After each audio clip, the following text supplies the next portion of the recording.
ꯑꯣ ꯑꯩꯅ ꯉꯁꯥꯏꯗꯒꯤ ꯊꯤꯔꯤꯁꯤꯗꯤ ꯅꯪꯗꯤ ꯍꯣꯇꯦꯜꯗ ꯆꯠꯂꯒ ꯆꯥ ꯊꯧꯔꯤꯕ ꯑꯣꯏꯔꯦ ꯆꯥ ꯇꯟ ꯆꯥꯔꯨꯕꯁꯤꯕꯨ ꯀꯌꯥꯃꯨꯛ ꯌꯥꯝ ꯀꯥꯏꯔꯒꯦ ꯏꯃꯥꯗꯤ ꯉꯁꯥꯏꯅ ꯉꯟꯇꯥ ꯍꯧꯒꯠꯂꯒ ꯆꯥꯔꯨꯔꯕ ꯅꯠꯇ꯭ꯔꯣ ꯍꯦ ꯅꯪꯅ ꯑꯩ ꯄꯥꯟꯅꯕꯤꯌꯨ ꯍꯥꯏꯕ꯭ꯔꯣ ꯅꯪꯅ ꯑꯩ ꯄꯥꯟꯅꯕꯒꯤ ꯀꯔꯤ ꯅꯇꯤꯛ ꯂꯩꯒꯦ 이베마 머우 ꯑꯃ ꯑꯣꯏꯔꯗꯤꯅꯦ 머우 ꯑꯃ ꯑꯣꯏꯕꯒꯤ 사절 리자to ꯆꯠꯂꯨꯅꯦ ꯁꯨꯃꯥꯡ ꯊꯦꯂꯣꯡꯁꯦ ꯁꯥꯏꯔꯤꯁꯦ ꯌꯦꯡꯉꯨꯅꯦ ꯁꯤ ꯀꯥꯟꯊꯣꯛꯑꯃꯒ ꯅꯪ ꯍꯣꯇꯦꯜꯗ ꯆꯥ ꯇꯟ ꯆꯥꯕ ꯆꯠꯄ ꯉꯝꯃꯤꯕꯅꯦꯕ 이마 ꯀꯔꯤꯅꯣꯅꯦ ꯍꯥꯏꯔꯤꯁꯤꯕꯣ ꯌꯨꯝꯒꯤ ꯊꯕꯛ ꯈꯨꯗꯤꯡꯃꯛꯁꯤꯕꯨ ꯃꯧꯅ ꯂꯣꯏꯅꯃꯛ ꯇꯧꯒꯗꯕꯅꯤ ꯍꯥꯏꯕ ꯂꯩꯕ꯭ꯔꯣ ꯅꯠꯇꯦ ꯃꯧꯁꯤꯕꯨ ꯔꯣꯕꯣꯠꯂ ꯍꯥꯏꯕꯅꯤꯗ ꯏꯃꯥꯁꯨꯅꯦ ꯑꯍꯟ ꯌꯥꯝ ꯑꯣꯏꯗ꯭ꯔꯤ ꯆꯍꯤ 95 ꯈꯔ ꯍꯦꯟꯗ ꯉꯥꯏꯔꯤꯕ ꯅꯠꯇ꯭ꯔꯣ ꯑꯍꯟ ꯑꯣꯏꯔꯗꯤ ꯐꯩꯀꯥꯛ ꯐꯩꯅ ꯍꯣꯠꯅꯕꯤꯔꯒꯦ ꯑꯗꯨꯁꯨ ꯅꯠꯇꯕ ꯃꯃꯥꯅ ꯌꯨꯝꯒꯤ ꯊꯕꯛ ꯇꯧꯕ ꯌꯥꯗꯦ ꯀꯥꯏꯅꯒ ꯍꯥꯏꯕ ꯂꯩꯕ꯭ꯔꯣ ꯍꯦ ꯅꯆꯤꯟꯗꯣ ꯈꯨꯝꯃꯛꯀꯅꯣ ꯊꯪꯅꯕꯗ ꯂꯩꯔꯤꯕ ꯃꯧꯁꯤꯡꯁꯦ ꯅꯪꯗꯧꯅ ꯅꯆꯤꯟ ꯑꯃꯠꯇ ꯀꯟꯗꯦꯅꯦ ꯆꯠꯀꯦ ꯍꯥꯏꯔꯕꯁꯨ ꯁꯨꯃꯥꯡ ꯊꯦꯂꯣꯡꯁꯦ ꯋꯥꯏ ꯅꯨꯡ ꯁꯤꯠꯇꯣꯛꯇꯅ ꯏꯔꯨꯖ ꯃꯥꯏꯊꯔꯒ ꯗꯨꯛ ꯊꯥꯎꯃꯩ ꯊꯥꯔꯒ ꯆꯠꯄ ꯌꯥꯗ꯭ꯔꯣ ꯅꯪꯕꯣ 이베마 너희 나밤도 떠오르빠 리자 사주도 마팜시다디 야로이네 마팜세 너희 나밤도 나띠예 이스 이마스네 너희 나밤도 떠오르빠 리자 사주도 마팜시다 떠기라까노 마팜시주네 이마기 나밤 나띠 이마이비마 마진은 세 어떤 칸크레와니 헤 나진도 아두마이나 콤모나 칸나 딱비라게 너희 나마도 딱비라브로 이마이비마 이마스네 마진 어떤 칸크레 ꯑꯗꯨꯃꯥꯏꯅ ꯅꯃꯧ ꯅꯨꯄꯤꯗ ꯆꯩꯌꯣꯅ ꯀꯅꯥꯅ ꯇꯥꯛꯄꯤꯔꯛꯀꯦ ꯑꯕꯣꯛꯅ ꯇꯥꯛꯄꯤꯔꯛꯄ꯭ꯔꯣ ꯍꯦ ꯃꯆꯤꯟꯒꯥꯁꯦ ꯈꯨꯝꯃꯗꯅ ꯈꯪꯅꯤꯗꯅ ꯅꯄꯥꯕꯨꯡꯗ ꯇꯥꯛꯊꯣꯛꯀꯦꯕ ꯅꯪ ꯏꯃꯥꯁꯨꯅꯦ ꯅꯆꯤꯟ ꯌꯥꯝ ꯀꯜꯂꯤ ꯈꯪꯅꯦꯕ ꯅꯆꯥ ꯅꯨꯄꯥꯗꯅꯦ ꯇꯥꯛꯊꯣꯛꯀꯦꯕ ꯏꯃꯥꯏꯄꯦꯝꯃ ꯀꯔꯤ ꯃꯧꯅꯣ ꯁꯤꯕꯣ ꯑꯁꯨꯛ ꯌꯥꯝꯅ ꯃꯆꯤꯟ ꯀꯟꯕꯁꯤꯕꯣ ꯑꯩꯗꯤꯅꯦ ꯈꯣꯏꯗꯧꯁꯦ ꯄꯨꯔꯛ ꯆꯥꯏꯔ ꯁꯥꯎꯅꯤꯡꯕꯅ ꯑꯩꯅ ꯉꯥꯡꯉꯤꯒꯩ ꯑꯗꯨꯝ ꯈꯨꯝꯃꯛꯄꯁꯤꯕꯨ ꯀꯩꯅꯣ ꯍꯥꯏꯕꯅꯤꯗ 이브가 맞다 칸바다 ꯅꯠꯇꯦ ꯃꯁꯥꯁꯤꯗ ꯍꯩ 이베ꯂꯩ ꯅꯪꯅ ꯀꯣꯟ ꯐꯦꯡꯉꯤꯉꯩꯗꯨꯗ ꯅꯃꯧ ꯅꯨꯄꯤꯅ ꯆꯥꯕꯒꯤ ꯀꯣꯟꯁꯤꯁꯨ ꯐꯦꯡꯗꯣꯛꯄꯤꯍꯧꯔꯣꯗꯅ 이스 마나 ꯆꯥꯕꯒꯤ ꯀꯣꯟꯕꯨ ꯑꯩꯗꯤ ꯀꯩꯗꯧꯕꯩ ꯐꯦꯡꯗꯣꯏꯕ ꯑꯩꯗꯤ ꯀꯩꯗꯧꯕꯩ ꯐꯦꯡꯗꯣꯏꯅꯣꯕ ꯍꯩ ꯅꯃꯧ ꯅꯨꯄꯤꯗꯣ ꯃꯁꯥ ꯉꯝꯗꯦꯅ ꯉꯔꯥꯡꯗꯒꯤ ꯅꯠꯇ꯭ꯔꯣ ꯐꯃꯨꯡꯗ ꯍꯤꯞꯄꯒ ꯂꯩꯔꯤꯕꯗꯣ ꯅꯣꯏꯕꯨ ꯃꯁꯥ ꯉꯝꯗ꯭ꯔꯦ ꯍꯥꯏꯔꯗꯤ ꯈꯔ ꯇꯧꯅꯧꯅꯦꯍꯦ ꯅꯣꯏꯁꯨ ꯑꯣꯟꯊꯣꯛꯅ ꯒ꯭ꯌꯥꯟ ꯇꯥꯈꯤꯗ꯭ꯔꯦꯗ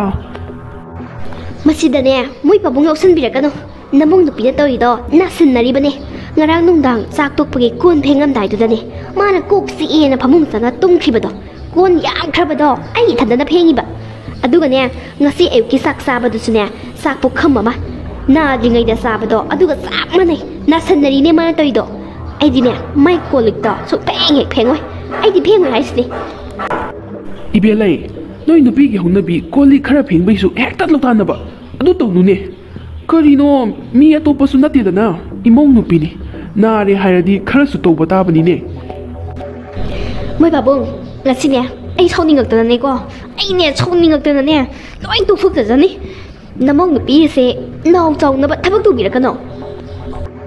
ꯌꯨꯝ ꯑꯃꯒꯤ ꯃꯧ ꯍꯥꯏꯕꯁꯤꯗꯤ ꯊꯕꯛ ꯏꯟꯈꯥꯡ ꯄꯨꯝꯅꯃꯛ ꯃꯥꯅ ꯉꯝꯅꯕ ꯂꯣꯏ ꯇꯧꯒꯗꯕꯅꯦ ꯇꯟꯖꯥ ꯌꯥꯗ꯭ꯔꯀꯥꯟꯗ ꯃꯇꯦꯡ ꯄꯥꯡꯕꯅ ꯄꯥꯡꯕꯅꯤꯗꯅ ꯑꯗꯨꯁꯨ ꯅꯠꯇꯕ ꯊꯕꯛ ꯁꯨꯅꯤꯁꯨ ꯈꯪꯗꯦ ꯅꯣꯡ ꯉꯥꯟꯕꯒ ꯍꯣꯇꯦꯜ ꯊꯣꯛꯑꯒꯅꯦ ꯇꯟ ꯆꯥꯗꯣꯏꯒꯤ ꯑꯗꯨꯁꯨ ꯃꯪꯒꯣꯜ ꯋꯥꯏ ꯁꯨꯃꯥꯡ ꯋꯥꯏ ꯀꯔꯤꯝ ꯁꯤꯠꯇ꯭ꯔꯤꯉꯩꯗ 이베ꯂꯩ ꯅꯪꯅ ꯍꯦꯛ ꯇꯟ ꯆꯥꯕ ꯆꯠꯄꯗꯣ ꯑꯗꯨꯒꯤ ꯃꯇꯧꯅꯤ ꯅꯃꯧ ꯅꯨꯄꯤꯅ ꯇꯧꯔꯛꯏꯕꯗꯣ ꯑꯗꯨꯒ ꯁꯨꯃꯥꯡ ꯋꯥꯏ ꯁꯤꯠꯄꯗꯨꯁꯨ ꯅꯪꯁꯨ ꯅꯣꯡ ꯐꯥꯗꯣꯛ ꯁꯤꯠꯄꯗꯤ ꯀꯩꯗꯧꯒꯦ ꯅꯪꯅ ꯋꯥꯏ ꯁꯤꯠꯇꯣꯛꯑꯕꯗꯤ ꯅꯃꯧ ꯅꯨꯄꯤꯗꯨꯅ ꯏꯔꯨꯖꯔꯒ ꯊꯣꯛꯂꯛꯑꯒ ꯗꯨꯛ ꯊꯥꯕ ꯌꯥꯗ꯭ꯔꯣ ꯊꯕꯛ ꯍꯥꯏꯕꯁꯦ ꯑꯃꯅ ꯑꯃ ꯃꯇꯦꯡ ꯂꯣꯏ ꯄꯥꯡꯅꯒꯗꯕꯅꯤ ꯏꯃꯧ ꯅꯨꯄꯤꯅꯤ ꯍꯥꯏꯗꯅ ꯂꯣꯏ ꯏꯟꯊꯣꯛꯄꯁꯨ ꯌꯥꯕ ꯅꯠꯇꯦꯅꯦ ꯑꯗꯨꯒꯅꯦ 이베ꯂꯩ ꯅꯪꯅ ꯍꯦꯛ ꯍꯣꯇꯦꯜꯗ ꯊꯣꯛꯑꯒ ꯇꯟ ꯆꯥꯕꯗꯣ ꯃꯗꯨ ꯇꯧꯒꯅꯨ ꯅꯪꯅ ꯆꯥꯅꯤꯡꯉꯒꯁꯨ ꯇꯟꯗꯣ ꯂꯩꯔꯒ ꯌꯨꯝꯁꯤꯗ ꯄꯨꯔꯛꯑꯒꯅꯦ ꯑꯩꯈꯣꯏ ꯄꯨꯟꯅ ꯆꯥꯁꯦ ꯀꯔꯤꯒꯤꯅꯣ ꯅꯪꯅ ꯅꯊꯟꯗ ꯆꯥꯔꯨꯔꯤꯗꯨꯕꯣ ꯃꯗꯣ ꯐꯠꯇꯕꯅꯤꯀꯣ ꯇꯟꯗꯣ ꯂꯩꯔꯒꯅꯦ ꯌꯨꯝꯁꯤꯗ ꯄꯨꯔꯛꯑꯣ ꯑꯩꯈꯣꯏ ꯄꯨꯝꯅꯃꯛ ꯆꯥꯃꯤꯟꯅꯁꯤ ꯑꯣ ꯃꯣꯏ ꯄꯥꯕꯨꯡꯅ ꯍꯥꯏꯅꯤꯡꯉꯤꯁꯦ ꯑꯩꯁꯦ ꯌꯥꯝ ꯐꯠꯇ꯭ꯔꯦ ꯑꯩꯁꯦ ꯈ꯭ꯋꯥꯏꯗꯒꯤ ꯐꯠꯇꯕ ꯅꯨꯄꯤꯅꯤ ꯅꯃꯧ ꯅꯨꯄꯤ ꯑꯁꯤꯅ ꯑꯐꯕ ꯅꯨꯄꯤꯅꯤ ꯍꯥꯏꯗꯅ ꯃꯤꯆꯪ ꯆꯪꯉꯤꯕ ꯅꯠꯇ꯭ꯔꯣ ꯃꯁꯤ ꯅꯨꯄꯤꯁꯦ ꯃꯁꯤ ꯑꯩꯅ ꯉꯥꯡꯉꯤꯁꯦ ꯂꯧꯁꯟꯕ ꯍꯩꯇꯦꯅꯦ ꯃꯁꯦ ꯅꯪꯒꯤ ꯕ꯭ꯔꯦꯟꯗꯨꯕꯨ ꯊꯨꯟꯗ ꯄꯥꯟꯕ꯭ꯔꯣ ꯀꯔꯤꯅꯣ ꯑꯩꯅ ꯉꯥꯡꯕꯅ ꯑꯃ ꯅꯪꯅ ꯈꯟꯕꯅ ꯑꯃ ꯑꯩꯅ ꯍꯥꯏꯕꯗꯤꯅꯦ ꯅꯨꯡꯁꯤ ꯆꯥꯟꯅꯅ ꯂꯩꯃꯤꯟꯅꯁꯤ ꯑꯃꯠꯇ ꯑꯣꯏꯅ ꯊꯕꯛ ꯇꯧꯃꯤꯟꯅꯁꯤ ꯍꯥꯏꯕꯅꯤꯅꯦ ꯑꯩꯒꯤ ꯁꯣꯏꯗ꯭ꯔꯒ ꯂꯣꯏꯔꯦꯅ ꯑꯩꯒꯤ ꯈꯛ ꯈꯜꯂꯒ ꯇꯧꯕꯗꯣ ꯇꯧꯒꯅꯨ ꯍꯥꯏꯕꯅꯤ 이베ꯂꯩ ꯑꯁ ꯌꯥꯔꯦ ꯃꯣꯏ ꯄꯥꯕꯨꯡ ꯑꯩ ꯀꯔꯤꯝ ꯈꯟꯅꯤꯡꯗꯦ ꯑꯩꯅꯦ ꯉꯁꯤꯒꯤ ꯅꯨꯃꯤꯠꯇꯅꯦ ꯃꯥꯅ ꯆꯥꯕꯩ ꯀꯣꯟꯗꯤꯅꯦ ꯁꯨꯡꯐꯦꯡ ꯍꯦꯛ ꯐꯦꯡꯔꯣꯏ ꯑꯩ ꯐꯦꯡꯔꯣꯏ ꯍꯥꯏꯁꯤꯅꯦ ꯑꯩ ꯃꯁꯤꯗꯤꯕ Thaba se maitegi ngahei ne na hai khangde su keji ani khak lorpani phajana haung thongo ado nang ai aying bam tang se mawdana office da ju nei ba ya nei uraga nungsa marakta gari thorok pasidi as wa kreda thaba oiba thabak ka tokning aba jani khara thu dam ta se mo aying bado ta thajan ge khanau munung sida khara ing breng ge bukse Tamo asa ai di nga thongba chaning leramine haiba maitegi nga haidi yam hawe na haina bane phareda phajana thongge tamo pharoda le hobane ai nang sai sembagi adoina puthora age adoina saroba hoida hai mahi oigera pharoda oigera ingbu ingadi hekta yare thaba khara thuna puthorone chalo khanau sidam da thadage ba thaba nang bu chak loiro bro ngasi se khara ngana cha sirana khanba guli ama cha sange tawbani lok se tawge tawi sa se khirum lawi tawrak tringai sida guli je hana cha sange tawbani nang bu chak loiro bro Pabung sak budi loire adu iragana pabung gi hanna ko thorage aikhoi kona tapna sarage Pabung ngai thonge maite ngai ne tamona lambi da halak badane maite gi ngai tho omena keji ani lere phajana thongdabani Pabung adudi Pabung ai sak thirage minute manga muk ngayo maite ngai oh hauni ne dudi thiro ipa ne table da phamaga ngai gi ko thiro narak tringai da ne guli yam da langsan ge tawbani khanau sida thiro nga thongbasi onthok na hawkreda hawe manipur da phangba nga haise onthok na hawkreda ko farm toriba mi do thagat libani ne aidi mapalam dagi pusalaktrabasu se iramdam na phangba pot chabase kaya di hawkrede se Pabung adusu aduni adubane namong nupi da thongba nga dabu hawdaba numit yawkrabo Pabung henjang se kharaga hapsar khora yare hawbugi budi jinsida adum chaningduna leiba hek henjelubadane letrin phajadoribani yare ipawo namado jaglamena hayobani masu noi thiraga chaminaro ko ipa thoe Moi Pabung kay dawrage sakuman sankhraga huwa ga tawraga tholeiduna kari tawrage ho ai budi guli cha ge haidana cha khara chasalure as henjang dusu mai dai hai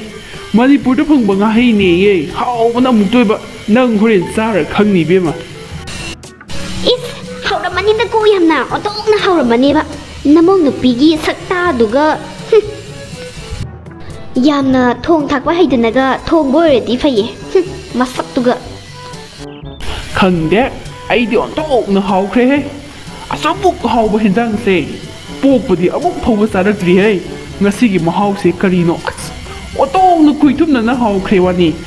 nang charang khangni namong nupigi sakta du sidrasu ne nga dugi mahau do horen yengu aina haiba chumdabra yengu ne As yare kay dawrage o khit tajaningdre yamna thong thakpa haiba mina ga tok thorok boyedi faye masak duga akhoi mase isagyam langmankhre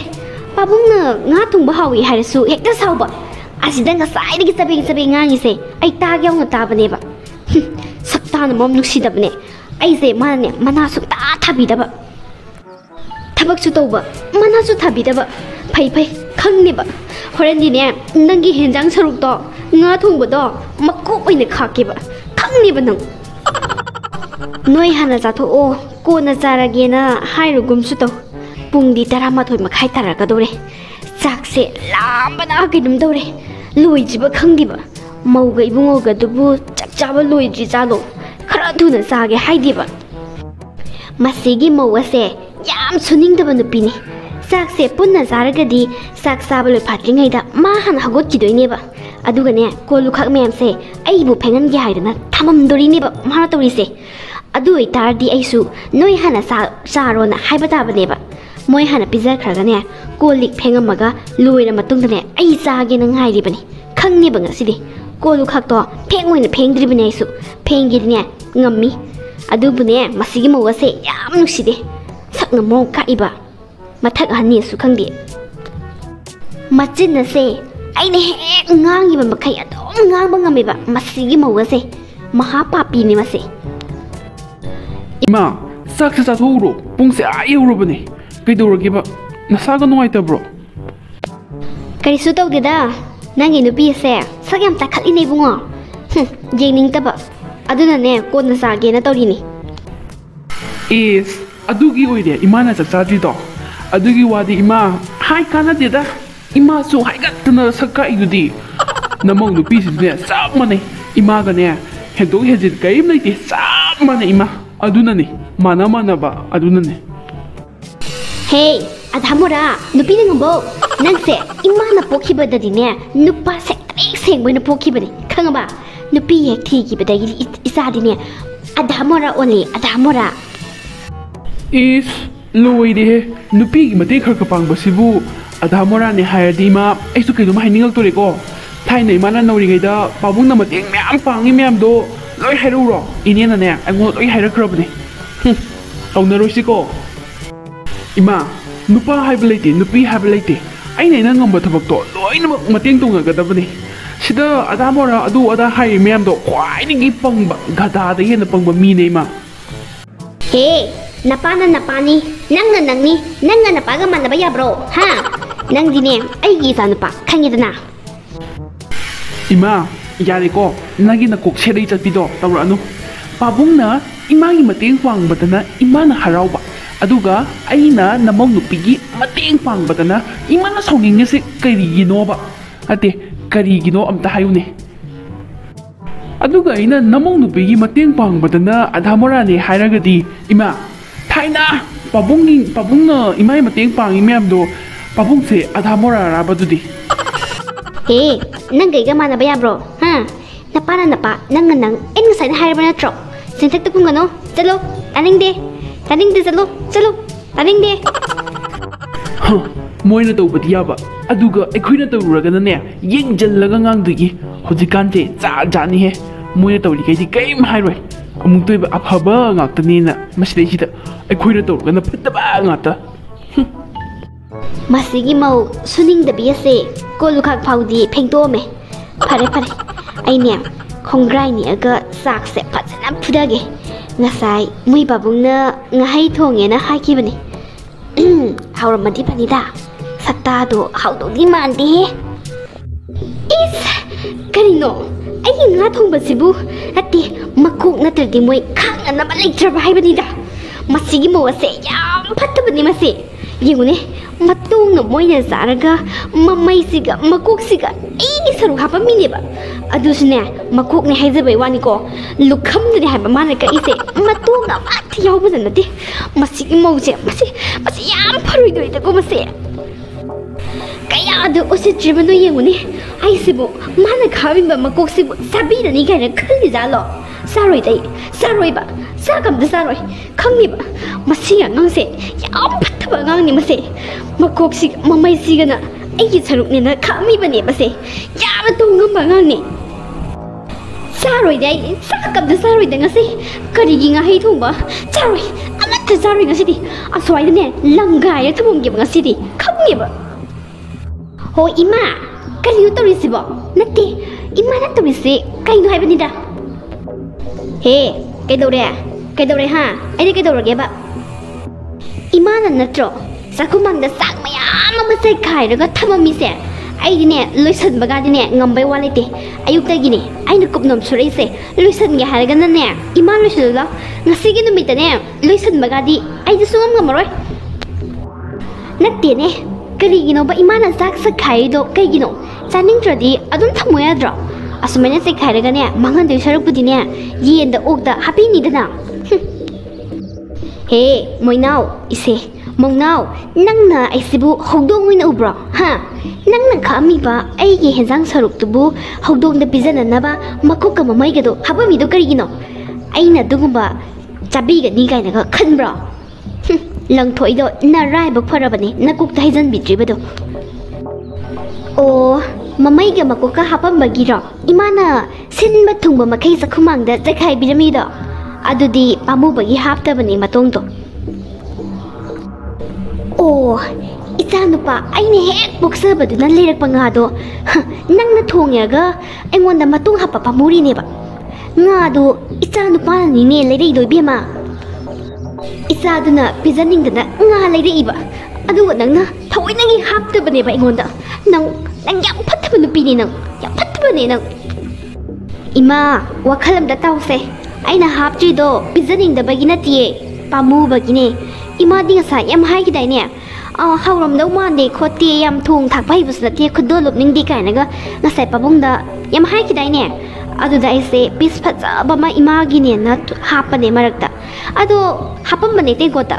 adudane saningde kainaga lemhalamaga haudongnaga sakibado yam pamuba haitare aduna haudongna sabadasu pamudaba makoka mamaigado aduina hapambane ma adugibu sauba hongna broima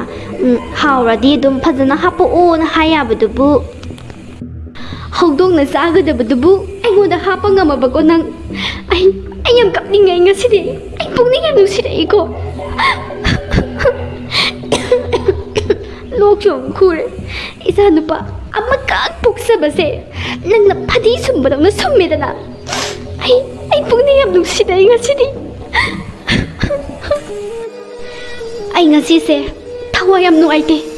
punsi sidane sumaina thawai nuaitaba amu phawa hek yaudri ai ngasi se thawai yam nuaite nahan makai aso kuina hinglakpa sidane asumai thawai nuaitaba amu te hek yaudri kaya da phatriba no yenguba imau laga nuai ni kaina khaluba lore ai gi punsi lore haudong da pizana naba saruktubu ai henzang dunena hapiramine ba kaya da phatriba mauno yengune thaina aina yum panba chahi ani pharakba doida aina sakta nungside haiduna inempokta ngama ko ngakta hapado masu aina thawai nuai triba sumaina nuai ramoidra as yam ninga motreda maju thawai nuai ramoi ko maja nupa na nga leraga aina nuk sakta nungside yam ngangi haiduna mako ngakta phaga hapado matong amate hawkidabani thamo yam kairamgani ko maso as aina tobana aina phange haibado oidoira imong na pinamu aingonda ngama ko hapeba adusu mamai matat amaga ai thamoise puba ngamakthira thaina aina tawramba singdo ai imong nu pisina chap chane hek tawraida as ai ine pokto mathwai am nungai ramoi po ai hojik ta khangeba kayamuk yamna thawai nungai ramoi habado mana manin su nai kitabani aina ngama ko gakta hapado as aina tawba singdo chap manana hekta imong nu pisina tawthareba nongtan khanadaba numit kayaw ponte ine pokaiga hojik sune imong nu piga aiga ne nungtigini khanaribase aina phattaba oidora imong nu pina phattaba oidora khangdreda as anthonga ningama khidreda aina thai tawkiba mayam to inempokta natraga inempokna sapka solama jalo nangsu hayeng namong nu pila kanane ngama ko ngakta sabo yu kainaga sapka solama jalo oto nungai khidreda ko inempokto matong phajaba khalaga nuksida tawbiramadi aigi imong nu pisina su nusina tawramba yaba jani ko khangdreda aina tawbana aina phange haibadani aisu ngama ko saba taye ado ai imong nu piase masimadine nusiba so ngam he ngam do mande ai